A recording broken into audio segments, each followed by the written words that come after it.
Welcome back to the GSMC Sports Podcast. I am your host, Jeremy Lapidus. Today is Tuesday, June 10th. If you are just tuning in, we just finished going over the Knicks head coaching job that changes Jason Kidd now as the favorite. In this segment, we turn our attention over to the world of college sports. With the House versus NCAA settlement officially approved, there's going to be a lot of massive changes. One thing that I wanted to focus on a little bit is what's going to happen specifically with the transfer portal and maybe some solutions for that. But before we do, remember, if you would like to be an even bigger part of the show than you already are, all you need to do is go to gsmcpodcast.net. Or if you're on YouTube, you can use that super chat feature. If you do either of those two things, a message should pop up on the bottom of the screen for you, me, and everybody else around the world to see. If you do have a burning question about sports, anything at all that you would like to ask, go ahead and throw that in the comments. Throw it in the chat. I will get to it as soon as I possibly can. I appreciate everybody so much for sticking around, talking some sports with us here on a beautiful Tuesday, June 10th.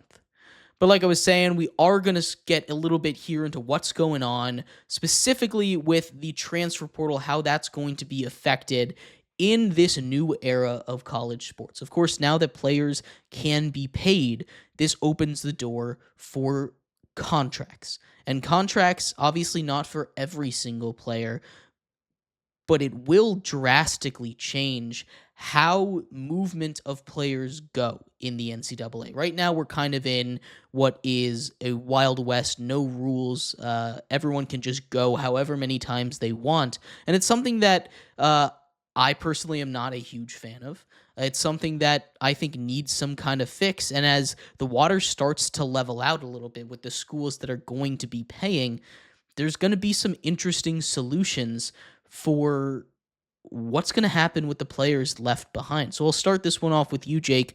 First of all, can the transfer portal survive this new era? And if so, what does it even look like right now?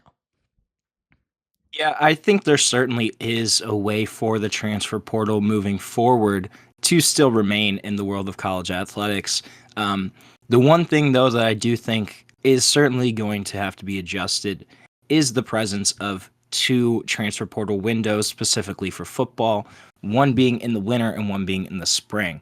Now, it kind of seems like everybody around football agrees that there should only be one. Where the disagreement comes in is when that should take place. Should it be in December, January, or should it be in May, kind of after the academic year has already finished up? University presidents, officials, they're obviously a little more receptive to that version, whereas, your football coaches are going to want that December window just for ease of getting players into spring practice, and getting them on the roster. But it's certainly going to be interesting to see what happens with the portal. I think we're going to see some changes.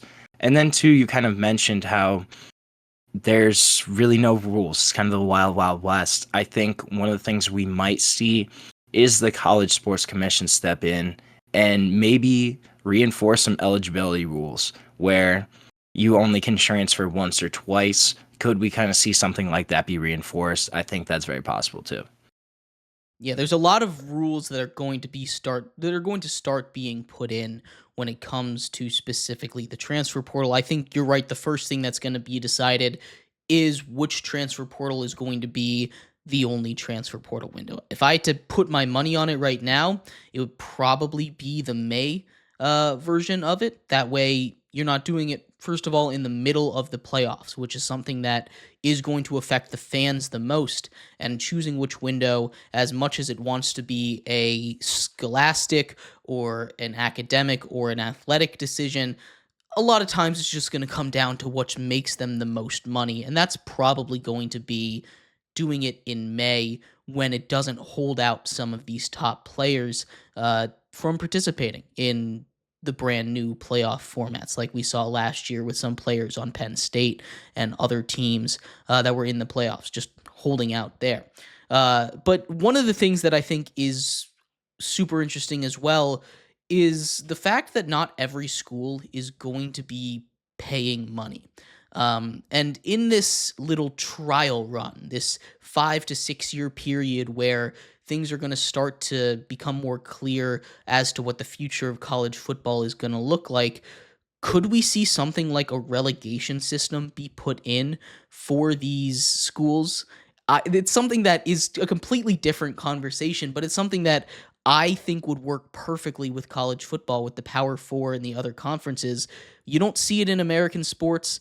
It's a tough thing to implement, and I doubt they will implement it. But Nolan, is this something that you think would benefit the game, or is it something that you would think, realistic or not realistic, is just gonna is just gonna be bad for it? Honestly, I would love to see Kent State go 0-12 and get regulated down to the FCS and bring up like Ball State or another D1 or FBS D1 already, but bring up just some FCS school you've never heard of. That'd be awesome. But I mean, that's honestly just kind of like I would love to see it, but it is kind of unrealistic. There's no sport in the U.S. that already does that besides like MLS, but that's like that's like national, and there's no NBA, NHL, MLB, NFL. None of those teams do that. There is no relegation. There is nothing like that. And I think what type of relegation there is, players getting sent down to the minor/G League. There's no team relegation. I think that's fine. I don't think there needs to be a team relegation. I think what it is fine as it is. Even though there are some teams that kind of need to get relegated, if there would be implemented, they would be getting sent down first. There's a lot of teams that would, but I think it would be pretty unrealistic. It'd be pretty cool to see, but it's not going to happen. And I think it would be helpful to some programs who need it, who obviously cannot compete at certain levels. But like I said, it's just not realistic. Plenty of programs have been struggling, but it's only going to come through. And even if like this $20 million these schools are going to get, I feel like even with that money, they still won't be able to satisfy and like be able to sustain a good program. $20 million, if you look at it, it's a lot.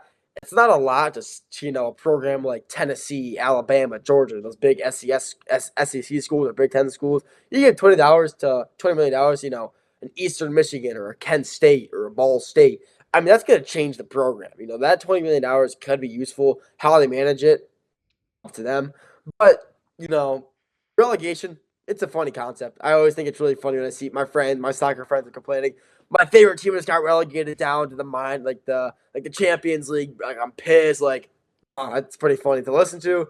I just think it'd be completely unrealistic in the U.S. at least. It'd be funny, but just not possible.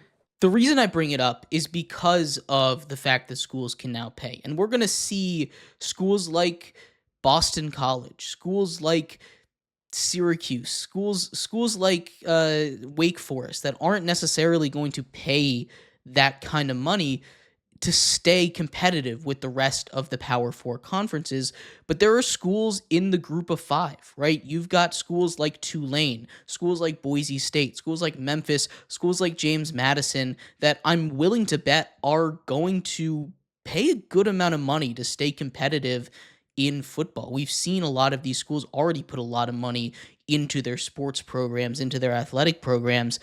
And like I said, in this trial run, you want to make it as competitive as possible. You want the teams that are in that Power Four, in that spotlight, to be the ones that are trying to win, especially as you go more and more towards a pro model and potentially moving college football away from the rest of college sports. It's just one of those ideas that I think would level out the competition a little more and show which schools are really trying and which schools aren't. Of course, it's going to change based on how schools fund it. If a school decides to spend $10 million on basketball, they're going to struggle in football a little bit. So it's a little bit of a rough concept, but it's one of these things that I think could gain a little bit of momentum, especially around those group of five schools that are trying to stay competitive, those group of five schools that are really trying to build up a national style program. I think it's not the most unrealistic thing 2 or 3 years from now to think about being implemented.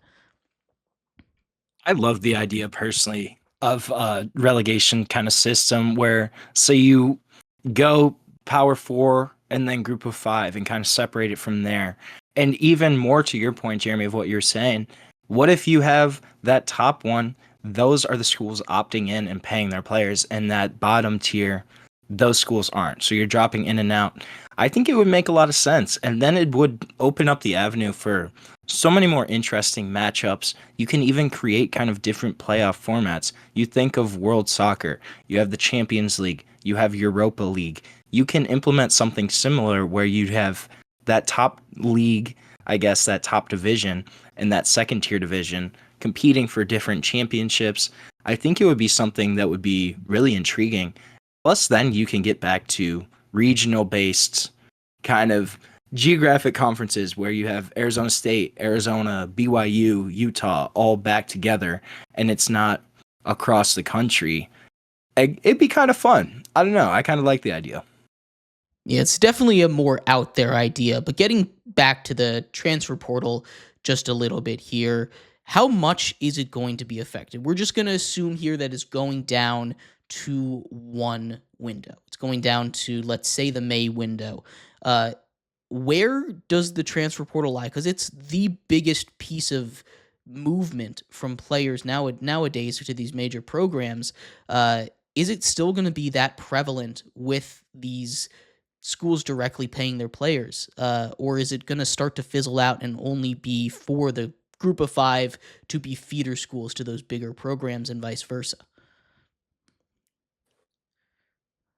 I don't know. Yeah. I mean, go ahead, Noel. But thank you. I mean, feeder school. I mean, I don't like that. I mean, NIL is just. I'm not sure if it's still really going to be a thing after the season. If that's your kind of mean. I mean, if that's your kind of getting at. I mean, yeah, there's $20 million that's going to be helpful to some programs, but like I said, also not to others. Just because some programs already know how to manage that type of money, others don't. Some players are making that in 2 years. Some schools make that in 3. I mean, it just kind of depends on how it works. And the relegation, if we're going back to relegation, I like what Jake was kind of saying, how some of that, I kind of like how he was explaining it a little more. Just, I like the location base. I do like how I think conferences should go. I know they want to, make these mega conferences again, but a little back off that. But I do think, the geographic location is probably the best way to do that. But I don't know. I think that schools, this NIL thing, I'm not sure how much longer it's gonna last, just because of there's $20 million. They're still paying these programs. It'll still be around, but maybe some shortcut, maybe some limitations we put on now because of this pension, or because of this doctrine that was passed. But who knows? Only time will tell. But I think we could end up start seeing some limitations set in place soon. Yeah, there's going to I be. think This is just the start of no, relegation. It's going to be not relegation, excuse me, the start of regulation. Very similar words here. Well, it's going to be the start of laws being allowed to and having a governing body over this NIL period. So there's going to be a lot of changes, no doubt about it. Anthony in the comments says he thinks it's more going to be the transfer portal used for Division II schools to be a feeder into the group of five, as opposed to the group of five into the just a way is for players to move up and down levels. And I think that's probably what it's going to be, rather than moving from Power 4 to Power 4, because those guys, you have to imagine, would be under contract, and it's going to be a lot more of those secondary players, those graduate players that are looking to get a couple more years in there, not necessarily as a star player for a Power 4 team. Maybe they can find their way in there. I think that's a very interesting way for the future of college football specifically, but also a little bit in that's basketball, because yeah. I mean, I think contracts. That's the big issue, right? That's what we're gonna. Are we actually gonna have contracts between these universities and these student athletes? Because if we do, it makes everything a lot more regulated, and then you can kind of put some of these other guidelines in place. But if we don't have contracts, if it's kind of each university's doing its own thing, it's going to make it a lot more confusing across the board. And I think that's probably dependent. The transfer portal is going to be dependent on contracts, because if you have something written up where you can't leave for the duration of your contract, obviously that's going to change compared to if you don't really have anything written in stone and you're a backup and you're able to leave after a semester. The player movement's going to be a lot more likely to happen at that point. So I think contracts is going to be the really huge point here of what's going to happen with this playing.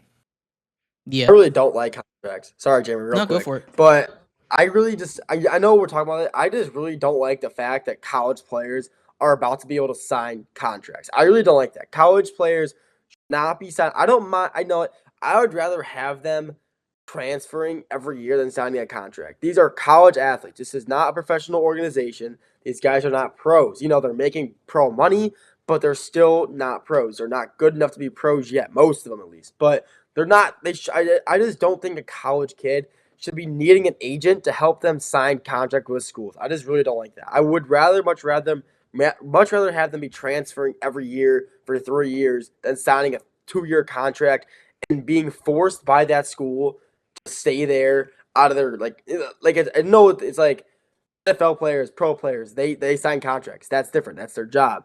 And that's their full-time job. These college players, do not forget, they are student athletes. A lot less emphasis on the student part nowadays. A lot of people are just there for sports, but they're still student athletes at the end of the day. And I really feel like that's kind of taken away from the student part. They're still I'm like me and Jake. We're still both in college. We're not making millions of dollars to go there, but we're still in college and we're not athletes, but we're just students there. And I feel like if imagine me going to my school and just for under a contract to be a student, it's just weird. It's a totally different scenario. But I just don't like that idea. Imagine I didn't like it. I wanted to transfer out to a bigger school, to like SEC school. I don't know. I just don't like that. I just really don't like the idea of contracts in college for these kids to be signing. They're college kids, not pros. They're making pro money. Still should not be signing contracts at their age. I feel Nolan, like we traded your contract away. You're now attending the University of Miami. So congratulations. Okay. You've been Miami's fine. Wait. Miami, Ohio, or Miami, Florida? up for debate still. Okay, a player to be named later in one of those Florida. trades. Yeah, exactly. Miami, Florida would be sick. I would not be mad at Miami, Florida. Miami, Ohio. If I was studying business, I would love that. Anything else? I'm pretty sure contracts, at least to me, feel kind of inevitable with the way that it's going. If I'm Penn State, if I'm Michigan and Bryce Underwood, for instance, I don't want him to go away, right? I committed $5 million a year to him out of my budget, right? That's something that you want to keep around, or at least have some kind of like buyout clause. Another interesting piece of this portal, Anthony asks, with the transfer portal, do you see schools eliminating the red shirt now? And that's something that honestly I had never even thought about. I doubt it, but I don't know if you guys have any other thoughts on how this could affect red shirts going forward with the roster sizes changing. I think they stay. I don't think they leave. I think red shirts are too important. Honestly, medical red shirt, that's different. But I think with a lot of the COVID eligibility being thrown away, with it, finally ending, I think it absolutely has a reason to stay. There's not going to be any more 6th-year seniors. It's going to be at most, I think, a 5th year now, hopefully. If they're redshirt, I think a 5th year isn't too bad. When I'm seeing these 6th-year seniors on Iowa playing defense, I'm like Cade McNamara for Iowa. I mean, it's COVID year. He redshirted. I mean, he's like in his 6th year at Iowa. I know he played in Michigan before, but he was like 3 years there. He's gonna go on to his 3rd, right? I believe he stayed. I'm not sure. He didn't declare. He didn't get drafted, and it's gonna be going on his 5th, 6th year. I don't know. It's really weird, but with the COVID eligibility finally getting ending, basically, no more of that. With it running out. I was about to sneeze. Sorry, but I think it's fine. I think the red shirt's important. These kids are coming in. Probably not fully developed. They're not ready to play, and they don't want to waste the year of their eligibility if they're not getting a single snap. So I think redshirting is still going to stay around. Give them the full 4-year experience. Whether if they stay there the 4 years, transfer out wherever it is, they should still stay there. Get the red shirt, play their 4 years, and move on. I think redshirting will probably not leave, in my opinion. I hope not. Yeah, Yeah, I think tend it's to. more likely. Go ahead. Sorry, I think it's more likely to see probably gray shirts, medical red shirts, if anything, leave. And the only reason that I could maybe see something like that happening is just because of the new roster limits, where you're only going to have 105 roster spots available for football. It's a hard cap limit. So There's no more preferred walk-ons and having 40 of those guys on the sidelines. You're just not going to be able to do that. That's the only reason that I could see maybe going away with like medical red shirts, gray shirts, but getting rid of the traditional red shirt, I don't think that would be something that could happen. There might be less, I think, but it's going to probably go down to, like we were saying, maybe we get some kind of transfer fee or something where a University of Alabama can stash a guy and redshirt him on Alabama A&M for a year or something like that, with some kind of deal that they've made. I love the idea of transfer fees, kind of like paying for you have a Ashton Genty and Alabama goes, we're going to pay Boise State $3 million for him.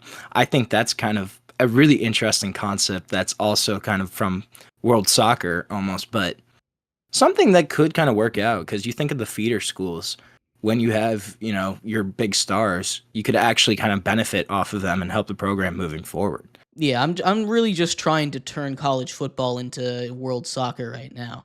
That's the big business plan. Because honestly, I think it works. I don't know why college sports don't do it as much. I really do think that system works really well. It doesn't work in any other American sport because about relegation, transfer fees, it's all part of it. Do the whole thing. I just don't think relegation wouldn't work. I think there's just too many teams for it to work. Every year, new team getting like. Imagine you're committing. But that's also the reason it could work is because there's so many teams. But imagine you're commit. Let's say you're committed to Ball State, and that year they get relegated to the FCS. Like, just kind of unfair to those kids coming in. If we were talking about this earlier. Kids like stop. A lot of colleges, maybe it was yesterday or today, I forgot already, but they're like talking about schools like not even really looking for high school recruits anymore unless you're the top like 10. It's mostly just transfer portal guys. Like, imagine like you're a kid, like I said, you're going to committed to a college, they get relegated. Like, what do? Do you have to go play for an FCS program and build your way back up after like imagine like these FCS programs and FBS have like different like NIL or like payment limitations. Like, let's say you got paid to go to the school for $1 million a year or whatever, or for example, and then you go to the FCS school, and now their max you're allowed to make is like $200,000. Like, that's kind of unfair to that kid who's going to lose all that money. It would be hilarious, don't get me wrong, but I'm looking more of on the side like, how would this look out for players and like staff there? How would they what would happen? Like, all that stuff. I think it'd be hilarious, don't get me wrong. Imagine just going 0-12 and you see this Kennesaw State going 0-12, relegated for 15 years and come back up as a powerhouse. But I mean, it would just be hilarious. But like, I'm not sure how that would work. That's the beauty of it. It really is. I was thinking more just in the short term because, like I said, there's going to be a couple group of 5 teams that are willing to pay, and there's a couple of Power 5 teams that are not going to be willing to pay.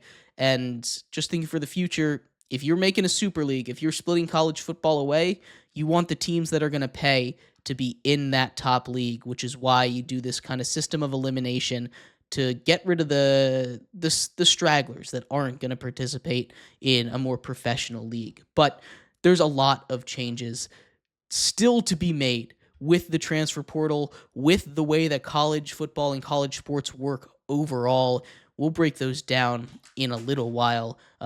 We had a couple comments in the meantime from Anthony. He was talking about Miami football. He asked if we thought the accusations of overpaying players in Miami is the fact that it's a private as opposed to a public school, and they can kind of hide their numbers. What are your thoughts on that, Jake? Miami was private. No, if it's due to the institutional kind of, I guess, status, I think a lot more probably has to do with just the third-party collectives and the fact that they had a super booster kind of willing to pay for pretty much everything there. But it is kind of curious. I mean, giving Jackson Cantwell $10 million over 4 years to be your left tackle, you're putting up some pretty big numbers in terms of NIL there. But I don't know if that's a big kind of disparity between the public and private institutions. I could see that argument, though. Yeah, and I think it's definitely a part of it. I don't know if it's the whole thing, but I think it's definitely a part of, those conspiracy theories because you don't have it all out in the public like you do with the public university. But we will see. Lots of changes to be made around college sports and college football. We're going to take a quick break. When we come back, we turn our attention over to the world of baseball. A bunch of exciting rookies have been called up, including the number 1 overall prospect in Roman Anthony. He made his debut yesterday. We'll talk about that and a couple other prospects that have been called up recently, rookies that are having phenomenal seasons. We'll be right back here on the GSMC Sports Podcast.